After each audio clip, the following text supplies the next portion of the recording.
everyone, I hope you're doing well. It's been quite a while since I've done one of these making the image videos. It's actually, I believe, been about 18 months since episode 2 was released. Certainly not what I had in mind when I started that new series last year in 2021, but as just happens from time to time, life gets in the way. I kind of shifted priorities in terms of focusing on Lightroom videos and things of that nature. But I have been wanting to get back to this series because I got some great feedback on it. They weren't necessarily the most watched videos in the world, but the people that did watch them seemed to really appreciate them. And it's something that I really do think is important, is looking at the editing process less from a specific how-to of here's what I did with this specific slider and I dropped it this many points or raised it this many points, and instead focus more on the conceptual aspects of editing as to why I did what I did, discussing what I did more in broad strokes, again from a conceptual standpoint, as opposed to a specific, here's how I edited this photo in a specific piece of software or what have you.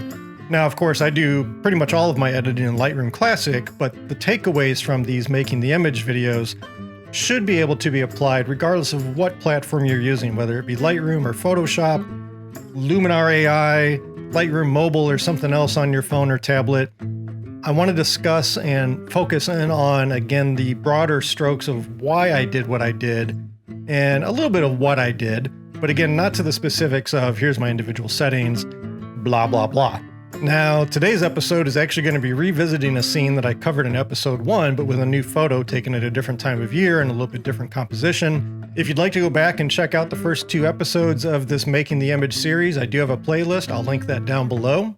I would, of course, appreciate it if you went back and gave them a watch, but it's certainly not necessary. Otherwise, I want to keep this introduction pretty short and sweet, so I'll just give the usual. If you enjoy the video, please do give it a thumbs up, subscribe to the channel, turn on the bell notifications so you can keep tabs of when I'm releasing new videos going forward, whether it be Making the Image or Lightroom in a Snap or something else. And beyond that, let's just jump on into the image that we're going to be covering here today.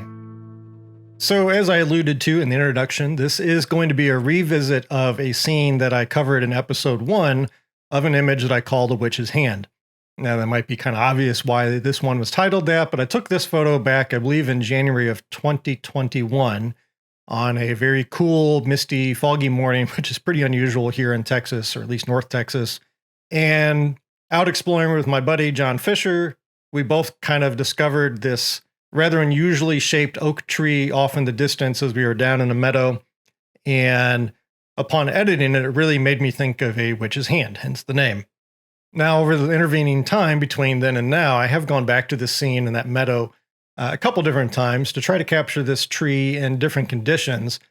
I've got another composition of this tree where it was taken more in midday, better light, still in the fall season, so it's still surrounded by the rusty orange leaves of the surrounding foliage. But more recently, a few weeks ago, we finally got a little bit of a reprieve from the awful summer and drought here in Texas, and I was able to get back to the park for the first time in 2022, and I wanted to try some different takes on this scene. Now, with this 2021 composition, I obviously opted for a 4x5 vertical composition. Going back, I wanted to try something a little bit wider and a horizontal orientation instead of the vertical or portrait orientation, but ultimately I thought a wider composition would be interesting to try. Now, I did try out several different compositions, tweaking and refining and trying to dial things in as the light changed. I had intermittent clouds overhead, so the light was kind of fading in and out.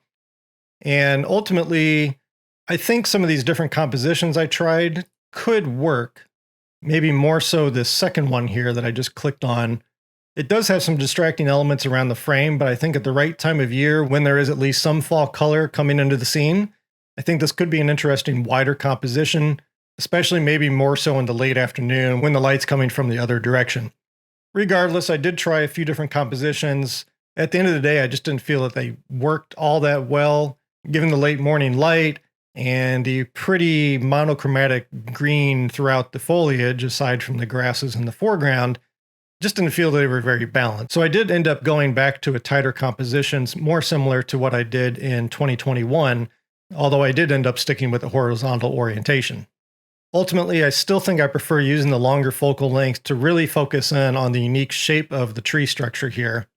And on this particular outing, I did like that the trees in the background were catching some sunlight while the main subject was still within shadow with where the sun was positioned in the morning. That provided a good level of baseline contrast that I felt I could work with once I did sit down to start editing the image. Now, there are a few quote-unquote flaws with the image. There's some distractions creeping in on the right edge over here with some of these evergreen branches just starting to poke into the scene. And on the left, there's actually some branches creeping in here as well that are actually out of focus because they were closer to me than the main scene. But ultimately, with my editing approach that I wanted to apply, I felt confident I could minimize those distractions and get them out of the way, so to speak.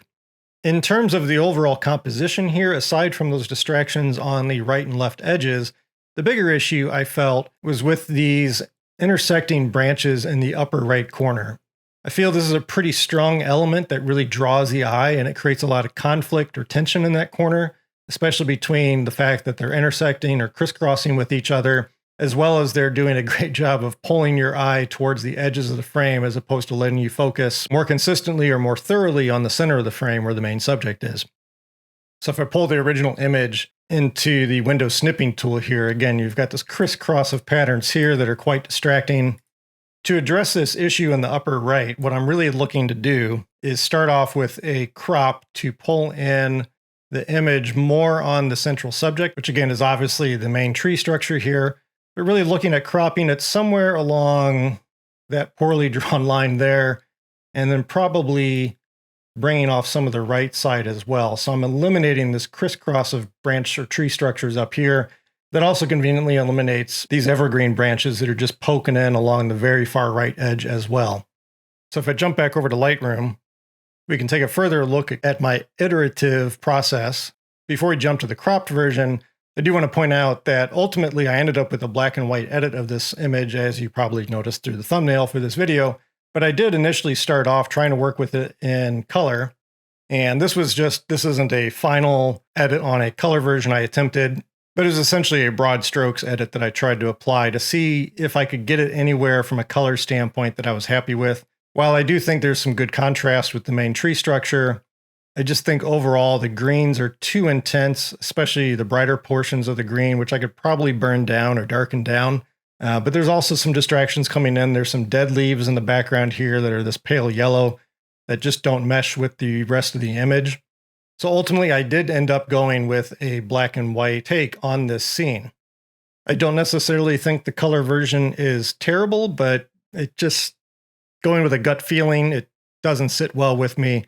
And again, I think if I come back here in the fall again, stick with the horizontal orientation, but maybe with some additional colors in the mix, it'll help create some additional contrast and interest just through breaking up the monotony of greens that it's surrounded by right now. To kind of start at the end, here's the final version that I landed on. So ultimately, at the end of the day, I kind of went with a little bit more of a high key look, really trying to shift the histogram towards the right a bit.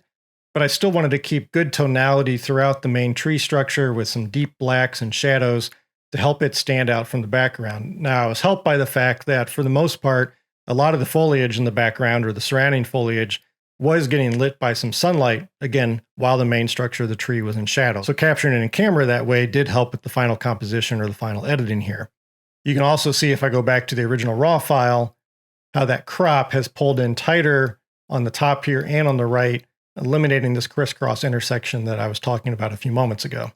So this is the final version I landed on. So now let's step through how I got here. So if I just come over to my baseline black and white edit, this is essentially the raw file just converted to black and white using, I believe it was the camera matching monochrome profile that's built into Lightroom here. Starting out, this is not a very high key image at all. It's pretty dark and dull and drab. It's also pretty lacking in contrast in terms of helping that tree stand out from its surroundings.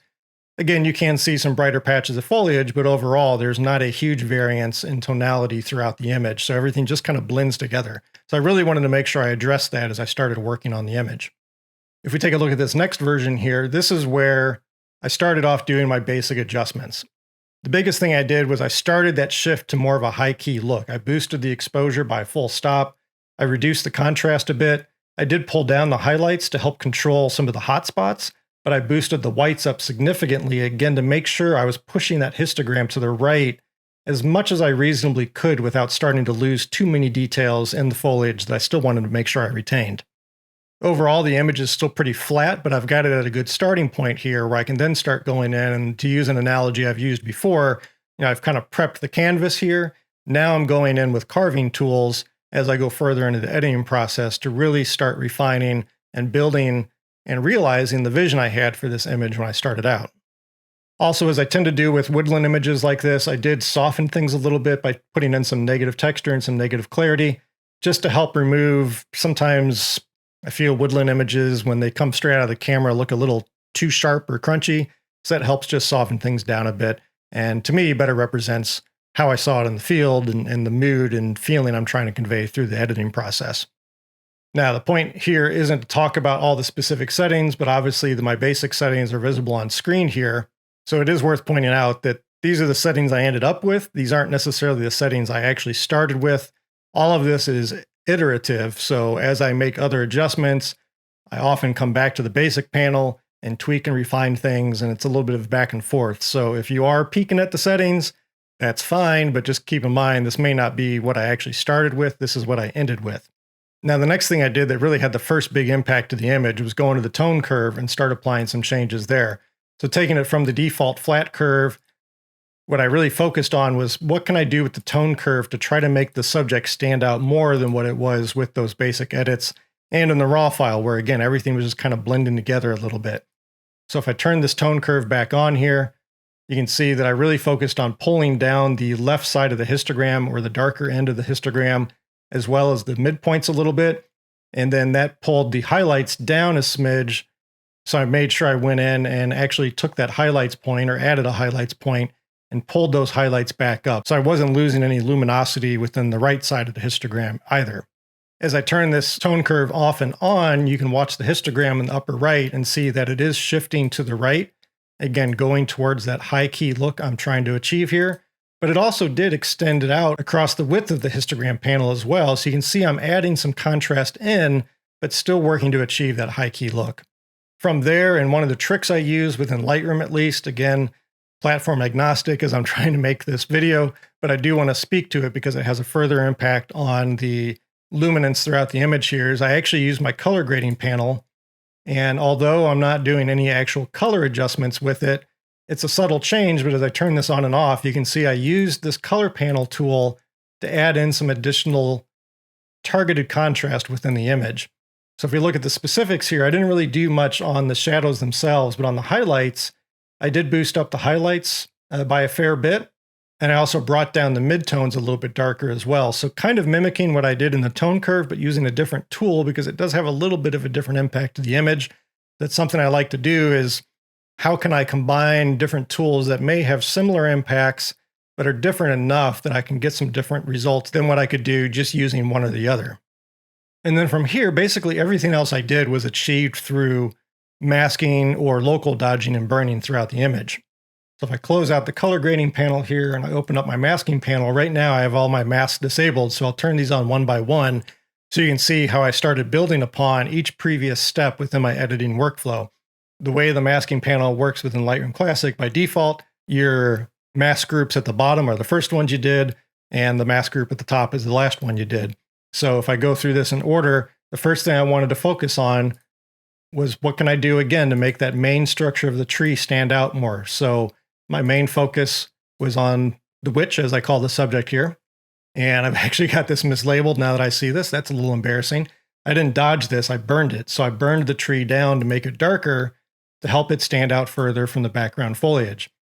The next thing I did was I did some burning under the arch of the tree. So that does reduce the contrast between the tree and its surroundings a bit. But if I turn this on and off, I was losing some detail in the foliage that I did want to make sure I retained. So I burned those highlights down, or burned that section down, to make sure I was bringing some of those details back in and keeping the interest in all the textures within the scene that I wanted to keep. The next thing I tackled was some of the additional hotspots that still existed in the image. So I did some burning down on a few miscellaneous hotspots. The main one that's going to jump out to you here on the video most likely is looking at this part of the tree trunk down here.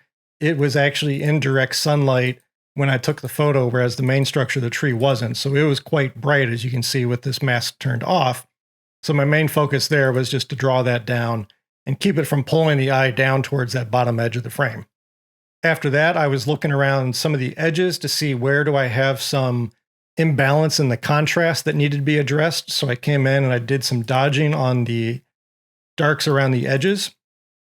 And my main focus here was to reduce or pull some of that contrast out of those areas. So again, I didn't have really heavy blacks or overly dark tones that would pull the eye away from that main subject and pull the viewer out of the image towards the edges. And the last thing here, I actually mentioned that I had done some miscellaneous hotspots, burning them down on this one. This one was actually just for that tree trunk. This last mask that I created, or mask group that I created, that was actually tackling some of the remaining hotspots throughout the image. It's a little bit subtle, maybe difficult to show up on the recording, but if you watch some of these brightest areas throughout the scene, as I toggle this on and off, you'll see I drew them down just slightly to make sure I was pulling details and I wasn't actually blowing out too much within the foliage there. So overall, I've created a significant amount of contrast by burning down the structure of the tree, regardless of me saying I dodged it on my mask name here. I burned down the witch, so to speak, to really make that structure stand out better from the surrounding foliage.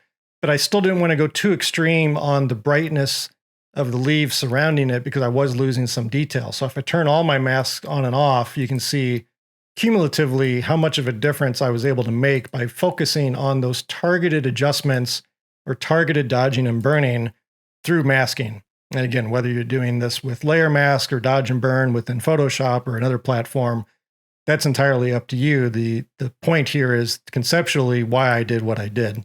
The only other thing I did on this particular image is I did go in and I added a centered vignette just using the default vignetting tools. Keeping it relatively subtle. I don't like doing vignettes to the point where it's obvious to the viewer that there's a vignette in place.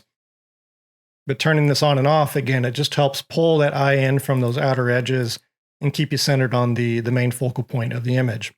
And that's it. This particular image, I didn't have to do a whole lot of work. It was a little bit of back and forth to make sure I was getting the balance that I wanted throughout the image from a contrast standpoint, from a luminance standpoint, and the highlights and the shadows. But ultimately, this was a pretty straightforward image to edit. The main key was realizing what was my vision for the final edit, and then making sure I'm stepping through that logically to get myself there. And also playing around with it again a little bit, starting off with, how does this work in color? And not being particularly happy with that, so then changing direction and making that decision to go with the black and white edit. I do have another image from this same morning that I had already edited prior to this one, and I did that one in a very high-key look. I'll pop it up on the screen here.